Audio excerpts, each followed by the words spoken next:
Welcome to selfdiscoverymedia.com, where we discover the communities that are making a difference in the lives of others. Our self-discovery is something we are all making on our life's journey. Here you will find the people that will be your guidance, that will be your inspiration, that will be there for you in support on your journey of life. Do enjoy. Our next show is...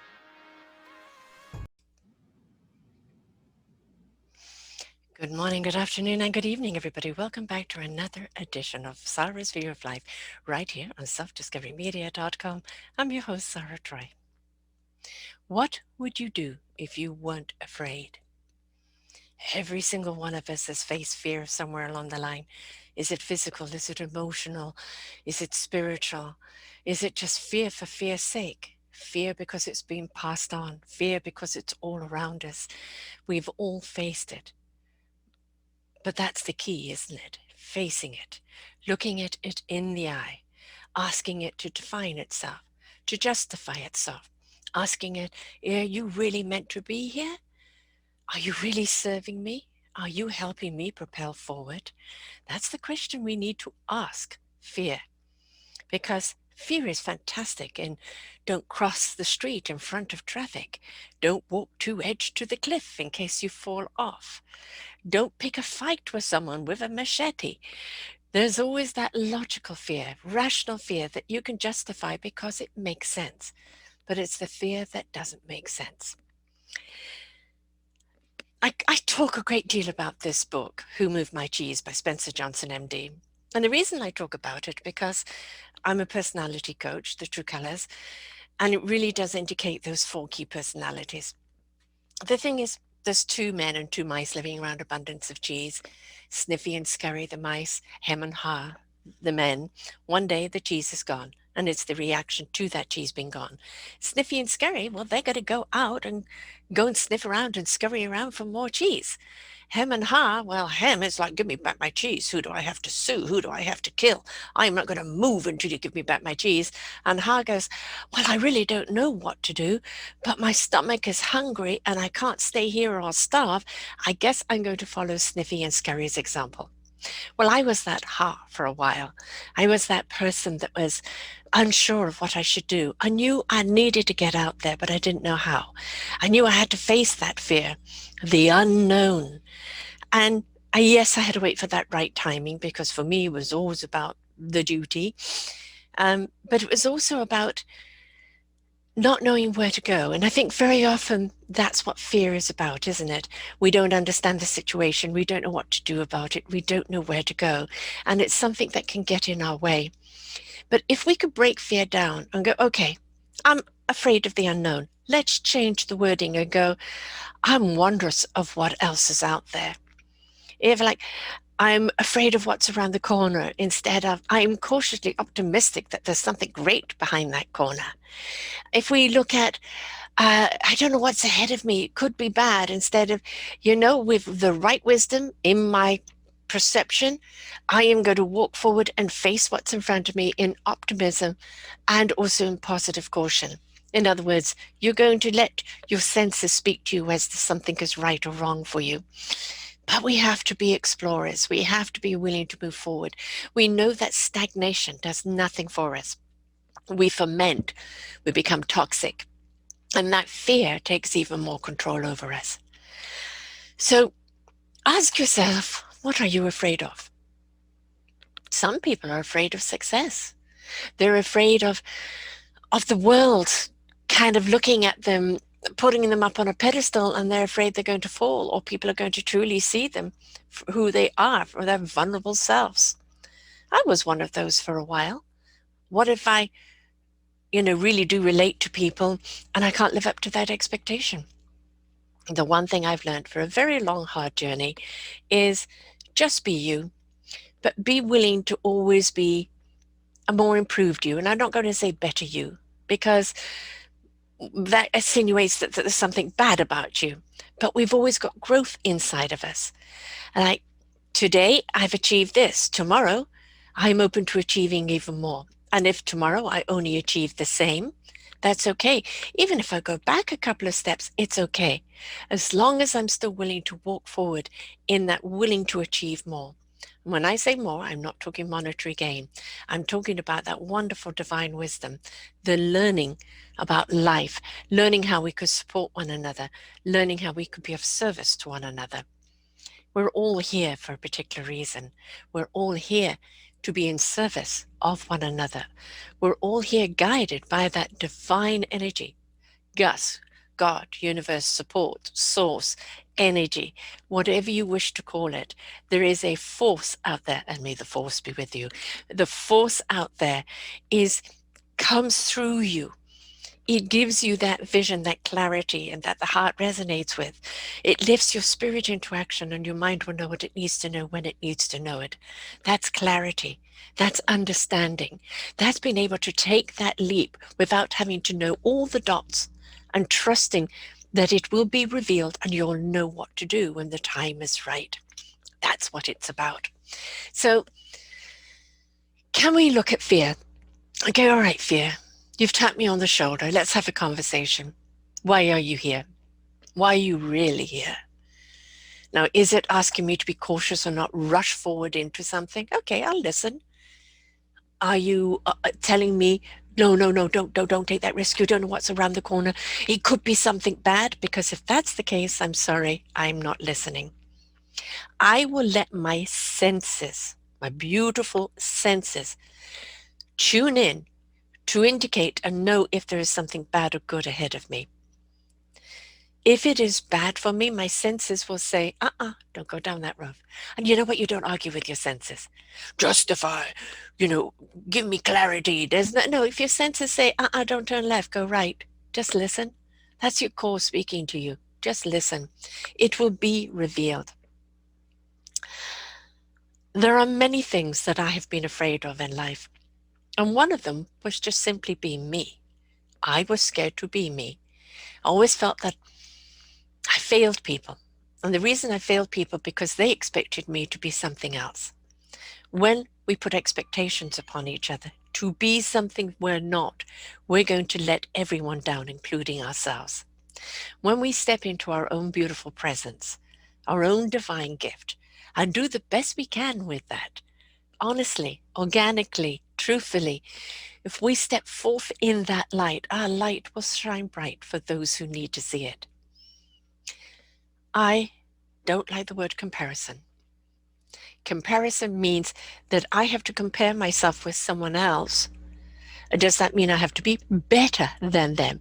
Does that mean I'm worse than them? Does that mean we're mimicking them? Be your own beautiful divine self. You don't need to be anyone else. Everyone else is taken. I don't like competition. It belongs in sports. And if you have a friendly, competitive game of something, like we as a family play games a great deal, and we can be competitive there. That's fine, because there's no malice and there's no judgment if you don't succeed. But to be competitive with other people because you want to get to the top at all odds, no, I'm sorry, because you will walk over people to do that. And that competitiveness there is something that's detrimental to everyone, including you. Compassion. Boy, do we need more of that. Compassion is something when we come from the place of heart. We come from the place of that I may not understand, but I'm here to listen. I'm here just to support. I'm not in your shoes, but I'm there for you to hold you. Be there in whatever way you need me.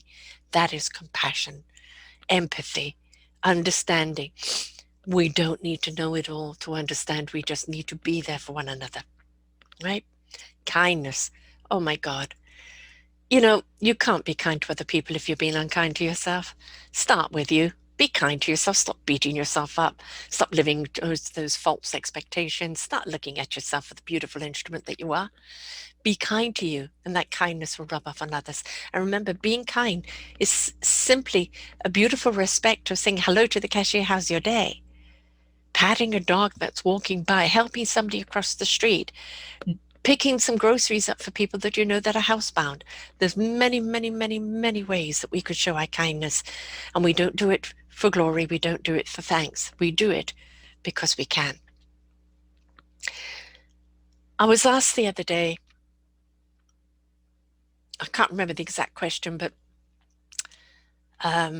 who do you want to be or what do you want to be? And it's like, no, what do I want to achieve? Anyway, I can't remember the question. It was one of the interviews I did when somebody was interviewing me.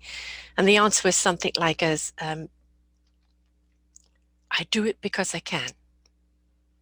I do it because I'm meant to. You know, it's what's the drive? What's the why? What's the meaning behind you do? I have to do it. I'm compelled to do it. I'm committed to doing it. Whatever it is I am doing, I am dedicated in doing it because I'm doing it for everyone, because I know I can and I'm meant to. When you find that path where it's, you just have to, you just have to. As Nike says, just do it. You just have to. It is what you're here for. Then you know you're on the right track. You're connected to your core. Your core is guiding your heart, your spirit interaction, your mind into knowingness. That's when you're on the right track. You're not doing it for anyone else's opinion or anybody else's anything. You're just doing it because this is what you're meant to do. And you just do it. I'm happily at that place. I do what Sarah can do. I'm not comparing myself to anyone else. There are people that can do more than me, that have more energy than me, that can reach more people than me. I celebrate them because that's what they're here to do. I'm a plodder. Just keep sharing my heart, keep sharing that positivity, keep sharing the wonderful people that are out there making a difference in the lives of others, because that's what I'm meant to do. No big bells and whistles or neon lights. I'm the off-Broadway show, and I'm quite happy to be so. To be on Broadway, the pressure all the time to fill the house and the pressure all the time to live up to that illusion that other people put you up there as. When you're a plodder and you're just doing that little performance on the back streets there, but you're making a difference, there's something very, very, very, very rewarding in that. And half the time we don't know who has benefited from these shows that we do, who has listened and who has learned and who has applied.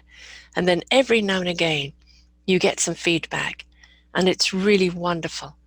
That feedback of that show made a difference. That show saved my life. That show put me in a different direction. It's wonderful to hear.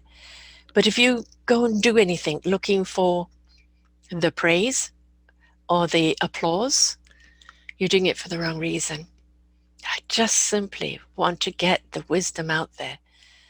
But who grabs hold of it and what they do with it is their journey. It's no longer in my hands.